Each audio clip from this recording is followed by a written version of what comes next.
Hi, so I want you guys to please tell me what's your names, your age, where do you study, and what are your ambitions for the future, please. So my name is Natalia Tarrago. I study in Escuela Libre de Negocios. I'm in second semester. My ambitions are move to somewhere else outside from Latin America. Also, I want to study something related to physics or chemistry. Thank you, Natalia. Thanks. Hi, good afternoon. My name is Mauricio Andrés Ponce. I'm 17 years old. I'm studying at the Escuela Libre de Negocios in fourth semester. And my ambitions for the future is when I graduate from high school, I would like to study in the school in the AAA, that is the Aviation Academy of America. I would like to be a pilot or something related to it. And Maria, could you please tell us also your personal stuff like name, age, what do you want to do in the future? Sure. Well, my name is Maria. I'm 18. I study at Escuela Libre de Negocios in Querétaro, in Mexico. And my ambitions for the future, I would really like to study anything related to architecture or whatever implies like moving stuff and houses and like apartments and stuff like that. So I would really think I would like to study architecture. Okay, that's great. Thanks. Now in this part of the test, I'm going to give each of you a choice of 3 different topics. I'd like to select one of the topics and give a short presentation on it for about a minute. And you will have a minute to prepare this and you can make notes if you want. After you have finished your talk, your partner will ask you a question. Market research, financial management, and communications.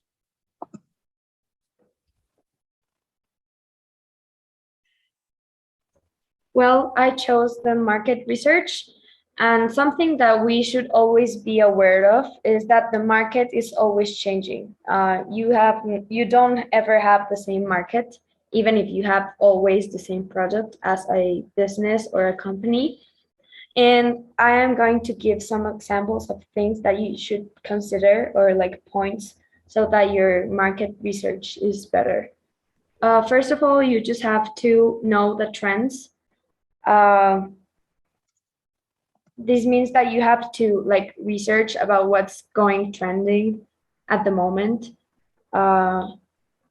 Also, you have to know the size of your market. So how far your market is going and how many people is your market gonna reach? Like how many people is your product going to go to people? You also have to research the trend forecasts and your industry supplies and your geographic distribution.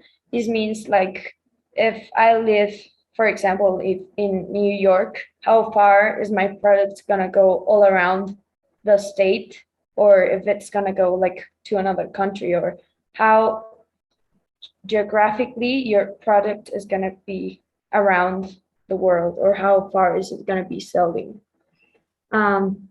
You also have to know the key competitors. Sorry. So to know if I sell hot dogs, I have to know who else is selling hot dogs so that we can like have our advantages from one another, and so that people know that they have to buy my hot dogs instead of theirs, you know? And like those are just some tips, and collecting all of this information and pointing potential areas are going to improve a critical first step understanding in finding opportunities for business strategies and selling your products, basically.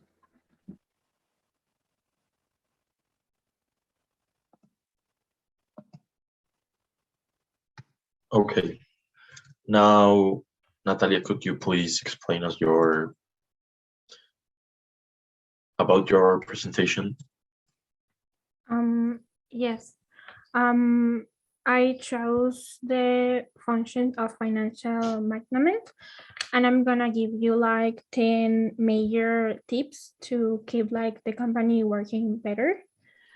So first we have like a certain capital compositors is like to choose well where you're gonna invest or not in the, I don't know, in the sale or in the buy of something for the company. Second, we have estimate capital requirements, and it's like if you're gonna make a sale, you need to view other competitors and see if that price is okay or not okay. Then we have the manage of cash flow. So you need obviously to take care of how many money enters to the company and how many money will exits the company and where is that money. Then we have decisions of acquisition and mergers, and it's when a company is going to make a decision of an acquisition, you need to have all your company and all your people, all the persons that work in the company to make that decision of the acquisition that you're gonna make to see if it's good for the company. And last, we have the tax planning and protection of assets. And it's that obviously plan your taxes for a future and pay them like in time, so you don't have like financial problems with other companies or the people that you're paying for. The topic is communications, on how to achieve an effective working relationship. And I think you have to be very honest with the other people, and you have to not be ashamed to tell the truth, because if you don't have like a clear communication with the other workers, there can be some troubles, and there could be like not a little bit of a toxic environment. Also to help the other workers in a good way for their bed, so they can improve. Also you have to be happy when they succeed in something. Always have a positive attitude, and let them help you, and you can also offer your help. That's all. Thank you, Mauricio. Okay, so Mauricio, what do you think is the best way to have a good communication in a company? Always talking like all these aspects that can make a toxic environment, so you don't have like, well, so you all know the truth. Thank you. So Maria, have you ever put one of these tips on practice? Yeah, one of the principal things that I do personally in my business is I always search for the trending or search for my market, like possible customers. What I do is that I go on Instagram or Facebook and I search for users that are interested in the same kind of stuff like I sell. And that's how I reach to different people from different places. And that's how I position myself in a option for our customers. Mariana, why do you think it's important that companies know about their finances? Like, what do you think it's important for them to have a register of their finances? I think it's important because if you don't know where the money is going, you won't have like a control over your company. You will not be able to say like, oh, well, my company is stable because all my money goes here and here. You won't be able to do that. So that's what I think. Okay, thank you. Now in this part of the test, you are going to discuss something together. You will have 30 seconds to read this text carefully and then about 3 minutes to discuss and decide about it together. You should give reasons for your decision and opinions. I'm just going to listen and then ask you to stop after about 3 minutes. Please speak so that we can hear you. The topic is incentive scheme, and you will need to discuss what benefits an incentive scheme will bring to the company and what types of incentives could be offered.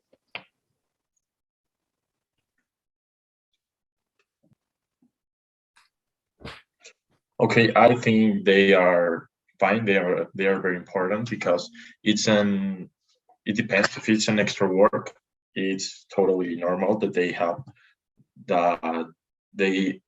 more money. So I am in favor. Thank you.